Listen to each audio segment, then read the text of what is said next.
నేను ప్రజా జీవితంలో ఇప్పటికీ 20 సంవత్సరాలుగా పనిచేస్తూ ఉన్నాను. ప్రజా జీవితంలో దగ్గరగా ప్రజలకు దగ్గరగా ఉన్నటువంటి మాకు గ్రౌండ్లో ఎంత పెద్ద ఎత్తున పనిచేస్తే, ఎంత పెద్ద ఎత్తున ప్రజల దగ్గరికి వెళ్తే అంత మంచిగా దాన్ని పరిష్కరించేటటువంటి ధైర్యం, ఒక క్లారిటీ వస్తుందనేటటువంటి ఉద్దేశంతోనే ప్రజల వద్దకు వస్తూ ఉన్నాం.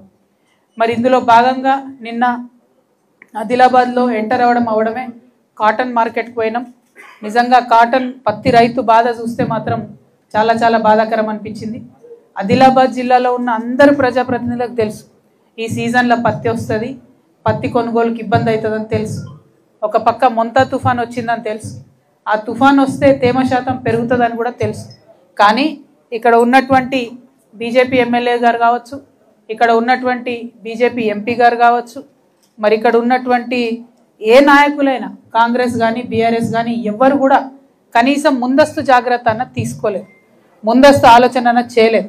ఇంకా దారుణం ఏంటంటే జిల్లా యంత్రాంగం, జిల్లా కలెక్టర్ గారు ఖచ్చితంగా ఒక అడుగు ముందు ఉండాలి, మా జిల్లాలో ఈ ఇబ్బంది అవుతుంది అనేటటువంటి యాంటిసిపేషన్తో ప్రభుత్వం మీద ఒత్తిడి పెంచాలి. కానీ అటువంటి పరిస్థితి ఇక్కడ నిన్న కనబడలేదు. మేము గత వారం కింద మహబూబ్ నగర్ పోయినప్పుడు కూడా చెప్పడం జరిగింది, బాగా వాన పడుతున్నది, తేమ శాతం పెంచి తీసుకోవాలి, రైతులు ఇబ్బంది పడే పరిస్థితి ఉందని చెప్తే కూడా ప్రభుత్వం 1 వీక్లో మొత్తం పోయిన వారం అంతా కూడా జూబ్లీహిల్స్ ప్రచారం మీద ఉన్న శ్రద్ధ పత్తి రైతుల జీవితాల మీద లేకపోవడం అన్నది దారుణం. కాంగ్రెస్ పార్టీ వరంగల్కు రాహుల్ గాంధీ గారిని తీసుకొని వచ్చి రైతు డిక్లరేషన్ అని చేసి రైతులకు ఏదో చేస్తామని చెప్పి మాయమాటలు చెప్పి ఓట్లు వేయించుకొని వాళ్ళ అధికారంలోకి వచ్చిండ్రు. కానీ ఏ ఒక్క రైతు కానీ, అది వరి పండించే రైతు ఇవాళ సంతోషంగా లేడు, మక్క పండించే రైతు ఇవాళ సంతోషంగా లేడు, పత్తి పండించే రైతు సంతోషంగా లేడు, సోయా పండించే రైతు సంతోషంగా లేడు. ఇది కరెక్ట్ కాదు. రైతుని విస్మరించినటువంటి రాజ్యం ఎన్నటికి కూడా బాగుండదు. ఒక పక్క మీరు వాళ్ళకు బోనస్ ఇస్తలేరు, ఇంకొక పక్క టైంకి రైతు భరోసా మీరు ఇస్తామన్నంత అమౌంట్ ఇస్తలేరు, ఇంకొక పక్క యూరియా ఇయ్యలేకపోతున్నారు, ఇంకొక పక్క కరెంటు పోతున్నది. మరి ఇక రైతు వ్యవసాయం ఎట్లా చేసుకోవాలి? పోనీ చేసుకొని ఏదో ఒకటి చేసి కష్టపడి మార్కెట్కి తీసుకొస్తే దారుణమైనటువంటి పరిస్థితి ఉంది. నిన్న అక్కడికి పోతే రైతులు ఒకటే చెప్తున్నారు, మా ట్రాక్టర్ ఇట్లా లోపలికి రాగానే మాయిశ్చర్ కంటెంట్ తీసుకుంటున్నారు, డెఫినెట్గా అది ఎక్కువ వస్తుంది, మేము ఆరబెట్టుకున్న తర్వాత తీసుకోవాలి. ఈ కనీస చిన్న చిన్నవి కూడా పాటిస్తలేరంటే నిన్న మీ అందరి సమక్షంలోనే నేను కలెక్టర్ గారికి మాట్లాడడం జరిగింది. వారు దానికి ఒప్పుకున్నారు, లేదు కొంచెం అవకాశం ఇస్తామని చెప్పిండ్రు.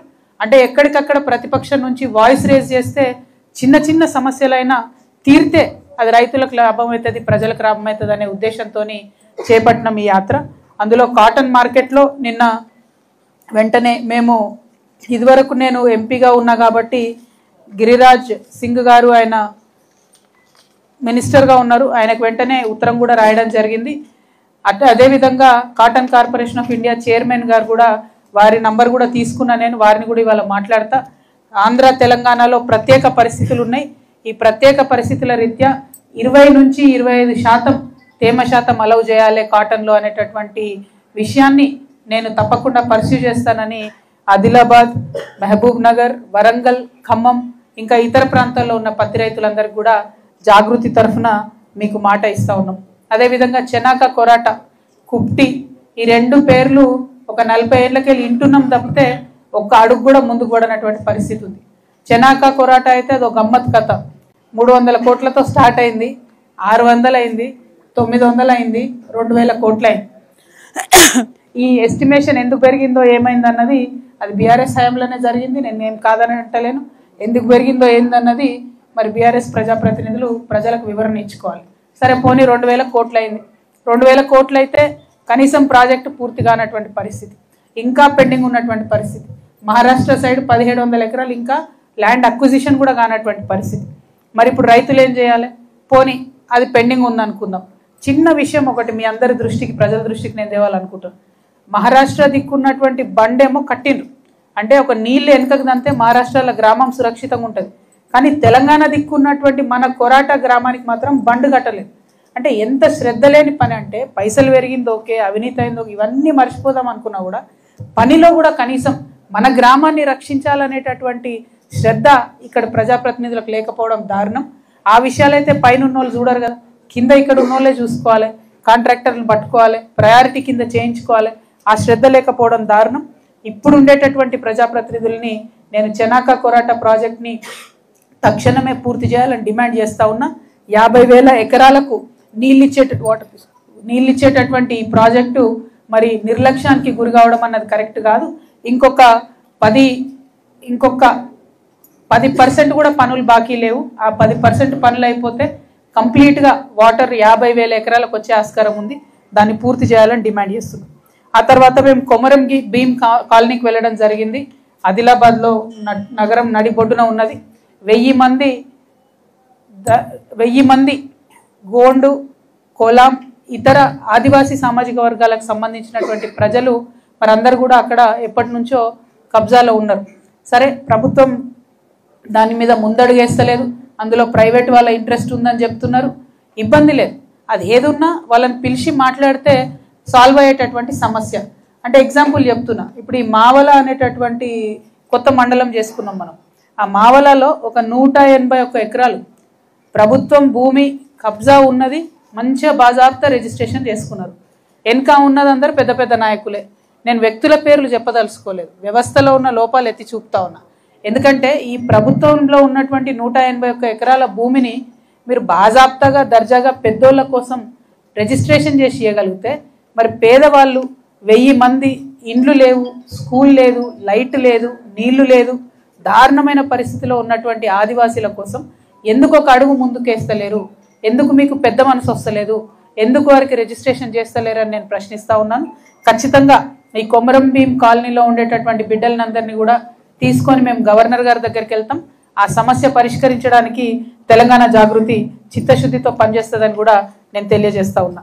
అదేవిధంగా మరి బోత్లో రెవెన్యూ డివిజన్ కావాలనేటటువంటి డిమాండ్ ఉన్నది. ఆ రెవెన్యూ డివిజన్ సాధించుకోవడానికి జాగృతి నాయకులు, కార్యకర్తలు పనిచేస్తారని ఈ సందర్భంగా తెలియజేస్తా ఉన్నాను. అదేవిధంగా మనం బోత్లో డ్యామ్స్ కుప్టి ఇందాక అనుకున్నాం. 40 ఏళ్ళ నుంచి కుప్టి గురించి మాట్లాడే తప్ప ఆడ తట్టెడు మట్టి కూడా మనం ఎత్తిపోసుకోలేదు, బీఆర్ఎస్లో కావచ్చు, ఇప్పుడు కావచ్చు. అదేవిధంగా సిరిచెల్మ దగ్గర కూడా ప్రాజెక్ట్ కావాలని బోత్ నుంచి అడుగుతున్నారు. సో బోత్లో ప్రాజెక్టుల సాధనకు ప్రత్యేక కార్యాచరణ జాగృతి తీసుకుంటుందని తెలియజేస్తా ఉన్నాను. అదేవిధంగా బోత్ నియోజకవర్గంలో మనం అనేక కొత్త మండలాలు చేసుకున్నాం. ఎక్కడా కూడా ఒక ఆఫీస్ లేదు, ఎక్కడా కూడా ఒక కూర్చొని పరిపాలనా అధికారులు మరి పనిచేసేటటువంటి పరిస్థితి లేదు. సో ఇన్ఫ్రాస్ట్రక్చర్ బిల్డ్ చేయవలసిందిగా ప్రభుత్వాన్ని డిమాండ్ చేస్తున్నా. సరే, గవర్నమెంట్ ఆఫీస్ లేవనుకుంటే వదిలేద్దాం, కానీ వెల్ఫేర్ స్కూల్స్ ఏవైతే పెట్టినరో వాటికి కూడా అక్కడ వసతులు లేక, బిల్డింగ్లు లేక వాటిని కూడా ఆదిలాబాద్కి షిఫ్ట్ చేసినటువంటి పరిస్థితి ఉన్నది. సో పెట్టిందేమో బోత్లో ఉండేటటువంటి పిల్లల కోసం, స్కూల్ ఏమో వచ్చి ఉన్నది ఆదిలాబాద్లో. సో అట్లా కాకుండా స్కూల్స్కి ఇమీడియట్గా అక్కడ బిల్డింగ్స్ ప్రొవైడ్ చేయాలి, బిల్డింగ్స్ కట్టియాలని చెప్పి నేను ప్రభుత్వాన్ని డిమాండ్ చేస్తున్నా.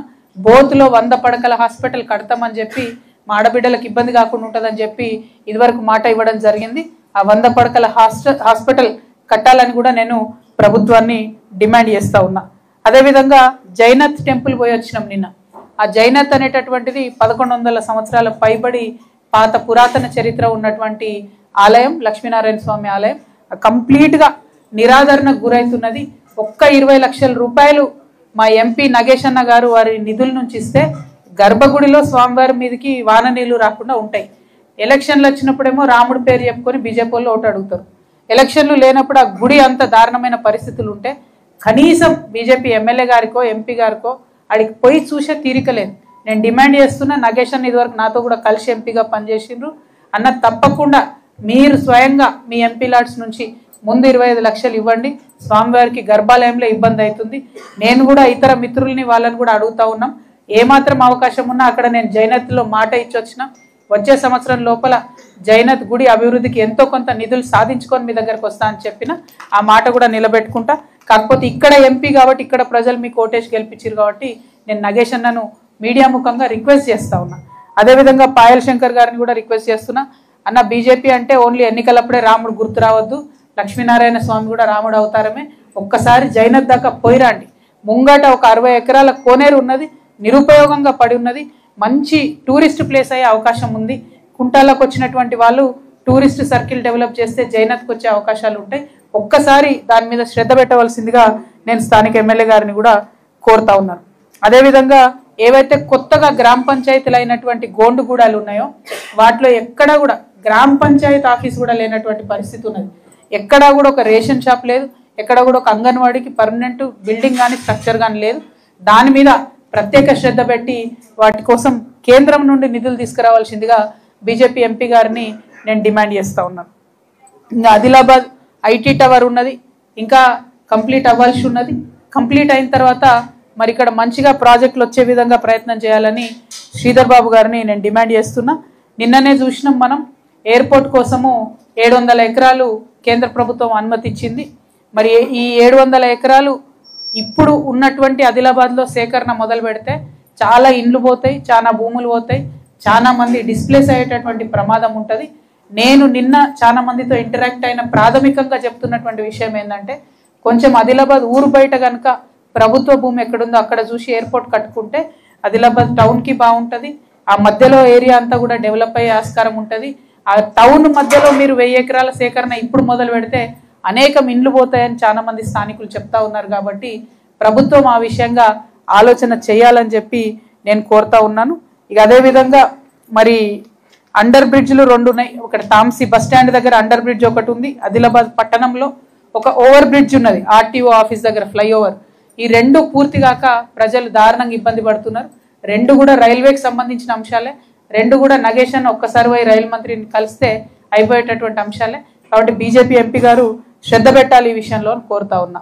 కేసీఆర్ గారు అన్నాడు, ఒక ప్రపోజల్ చేసిండు, పటాన్ చెరు, ఆర్మూర్, ఆదిలాబాద్ ఈ రైల్వే లైన్ చేస్తామని. ఆనాడే ప్రాథమికంగా సర్వేకు మేము ప్రయత్నం చేసినాం, కానీ అది అక్కడ ఆగిపోయి ఉన్నది.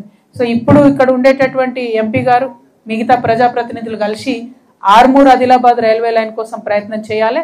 అది వచ్చినట్టయితే చాలా మంచి కనెక్టివిటీ పెరుగుతుంది. పెద్ద ఎత్తున ఈ ప్రాంతంలో ఇండస్ట్రీస్ వచ్చేటటువంటి అవకాశం ఉంటుంది. నిన్న నేను ఇక్కడ చూసిన దాని మొత్తంలో కూడా అర్థమైంది ఏంటంటే, ఆదిలాబాద్లో చెప్పుకోదగ్గ పరిశ్రమ ఒకటి కూడా లేదు. ఆ పరిశ్రమ రావాలి అని చెప్పి మేము మనస్ఫూర్తిగా కోరుకుంటా ఉన్నాము. లక్ష్మణ్ అట్రా కోరుకుంటా ఉన్నాము. కాబట్టి మరి పరిశ్రమలు తెచ్చే విధంగా ప్రయత్నం చేయాలి ప్రజాప్రతినిధులను కోరుతా ఉన్నాం. అదేవిధంగా తర్నం బ్రిడ్జ్ చూసుకుంటూ వచ్చినాం రాంగమేం. అది ఎంత దారుణంగా ఉందంటే, మొన్ననే ఒక పిల్లగాడు కొట్టుకపోయిండు. అక్కడ కొట్టుకపోతే 5 లక్షల రూపాయలు ఇచ్చిరు. 5 లక్షల రూపాయలు ఇచ్చి చేతు దులుపులు కాకుండా ఖచ్చితంగా తర్నం బ్రిడ్జిని పెద్ద ఎత్తున నిర్మాణం చేయాలని చెప్పి నేను కోరుతా ఉన్నాను. మరి ఇంకా చాలా ఉన్నాయి. ఆదిలాబాద్ టౌన్లో మన ఖానాపూర్ చెరువు మీ అందరికీ తెలిసిందే, మొత్తానికి మొత్తం గుర్రం డెక్క వచ్చింది. అంటే ఈ కాంగ్రెస్ ప్రభుత్వం ఎంత అందంగా ఉందంటే, కనీసం గుర్రం డెక్కను కూడా క్లీన్ చేసేటటువంటి తీరిక లేనటువంటి పరిస్థితిలో ఉన్నది. శ్రద్ధ కొంచెం పెట్టవలసిందిగా పట్టణం మీద మేము డిమాండ్ చేస్తూ ఉన్నాం. అవును,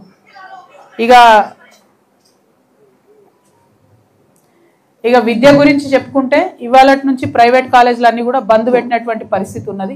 ప్రభుత్వం సిగ్గుపడాలి. కాంట్రాక్టర్లకేమో 1000 కోట్లు ఇవ్వడం, ప్రాథమిక విద్యకు అదేవిధంగా కళాశాల విద్యకు పేద విద్యార్థులు ఎవరైతే డిపెండ్ అవుతారో మీ ఫీ రీఎంబర్స్మెంట్ మీద అది మీరు చెల్లించకపోవడంతో ఇవాళ బడ్జెట్లో నడిచేటటువంటి అన్ని ప్రైవేట్ కళాశాలలు కూడా బంద్ పెట్టినటువంటి పరిస్థితి. అంటే విద్యను డైరెక్ట్గా మీరే మొత్తానికి నాశనం చేస్తున్న పరిస్థితి. మీరు ఉన్నటువంటి గురుకులాలు నడపలేరు, ఉన్నటువంటి డిగ్రీ కళాశాలలు నడపలేరు. ప్రైవేట్ వాళ్ళు నడిపిస్తుంటే కనీసం వాళ్ళకి ఇవ్వాల్సినటువంటి బకాయిలు ఇవ్వడం లేదు. మేము సంపూర్ణంగా ప్రైవేట్ కళాశాలల వాళ్లకు మద్దతు ప్రకటిస్తూ ఉన్నాం ఈ విషయంలో. ఎందుకంటే మీరు పేద పిల్లలకు చదువు చెప్పడంలో ప్రభుత్వం కన్నా ఒక అడుగు ముందున్నారు. మీకు రావాల్సిన బకాయిలు మీరు రాకపోవడం అన్నది చాలా దారుణం. కాకపోతే ఏమాత్రం అవకాశం ఉన్నా పిల్లలకు చదువులు సెమిస్టర్ మీద ఎఫెక్ట్ పడకుండా చూడాలని కూడా ప్రైవేట్ కళాశాలల వాళ్ళని నేను కోరుతా ఉన్నాను.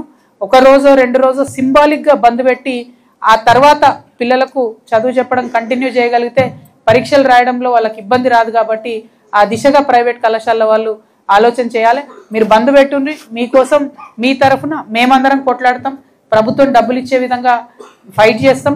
ఎందుకంటే నేను కౌన్సిల్లో ఆ రోజు గట్టిగా సీఎం గారు నిలదీసినప్పుడు ఆయన ఒప్పుకున్నాడు, ఫీ రీఎంబర్స్మెంట్ మేము ప్రతి నెల వేస్తామని చెప్పి ఈఎంఐ కట్టినట్టు కడతామని చెప్పిండు.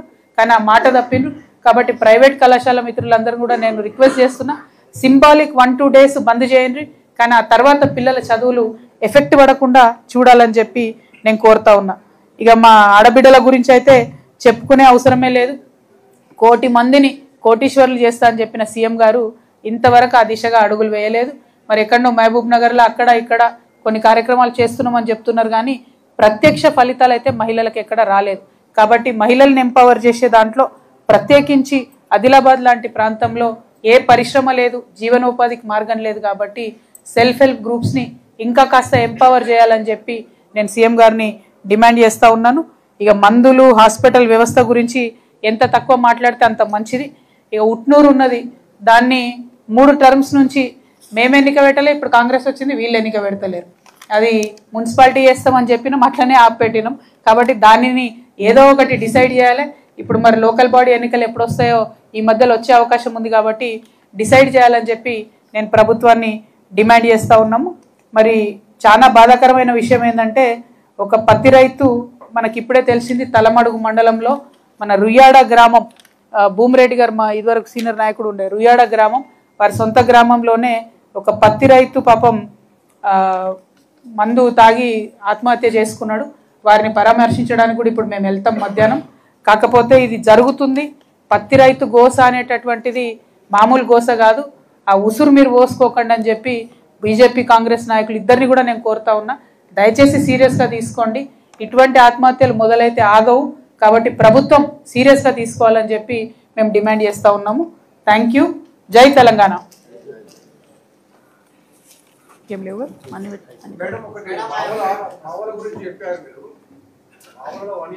సర్వే నంబర్ అన్నారా, 181 ఎకర్స్ అన్నారు. మీరు ఎకర్స్ అని చెప్తున్నారు, సర్వే నంబర్ 181 ఇది 181 ఎకర్స్. మా వాళ్ళ సర్వే నెంబర్లు కూడా ఉన్నాయి నా దగ్గర.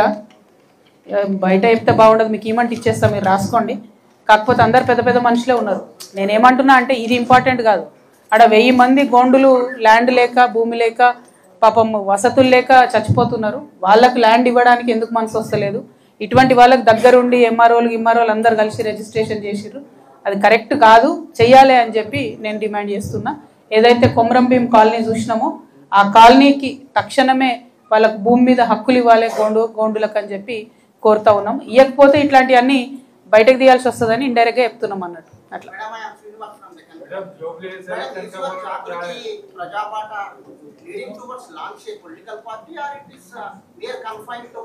collecting the data and knowing the public problems on the ground. Exactly, what is the intention behind launching your Praja Bata? Jagruti Janam Bata is a program to get to know the issues of the people very close to the ground. See, hearing about an issue is one thing, but practically going there, seeing, understanding all the perspectives of the issue is another thing. So we are trying to do that. There is severe distress across Telangana rural areas and also in the towns. So we want to understand what is happening, and when anybody raises certain issues, at least a part of it will get resolved immediately. Rest can be followed up and resolved in time. So that is the fundamental agenda. So Telangana Jagruti always had a very strong committees across Telangana earlier. Now we are trying to revitalize our organization. In the process, we will also strengthen our organization while solving the issues of the people. What is the political angle to it? There is no political angle. There is public angle to it. That is what we are doing. So you are not going to launch any political party after this completion of this party?